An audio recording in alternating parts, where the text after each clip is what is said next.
Markus, võidu puhul täna taaskord õnnestus sul kõiki ületada, et kuidas sõit kulges, et kuna te saite nüüd sõita ka Lätis, seekord ei olnud ju meie Eestimaal, et mis emotsioonid on?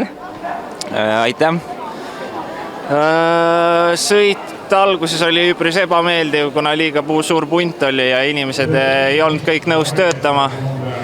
Aga siis me saime Peeter Tarvisega eest ära ja veel lisaks enne meid oli Lauri Tamm ja Alex Krast. Ja siis Alexi läks ref ja lõpuks igastahes meil oli mingi punt koos ja viimased 20 kilomeetrit oli väga tehniline, seal ma lihtsalt läksin ette ja panin nii kõvasti kui jaksasin ja teised järgi ei jõudnud tulla. Aga kui nüüd võrrelda Valgaga, et seal oli teil natukene pikem distants, kuidas ütleme siis Läti korraldus ja Valga olid, et kuidas sa neid võrdaksid? Siin oli teistsugune see rada, jah. Et algus oli väga lihtne nagu kruusa peal ja hiljem oli nagu väga tehniline, et see rada oli ikkagi väga erinev, aga lõpuks me jooksime jälle lühema maaga kokku ja seal oli päris palju inimestest mööda sõitmist, et see ei olnud väga hea, aga seekord ei jäänud segama.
Teise koha pool, et täna lätlasele ei õnnestunud kahjuks ära teha, et aga kuidas sul üldiselt sõitu kommenteerid, kuna te saite päris palju nüüd lätlastega koos sõita täna?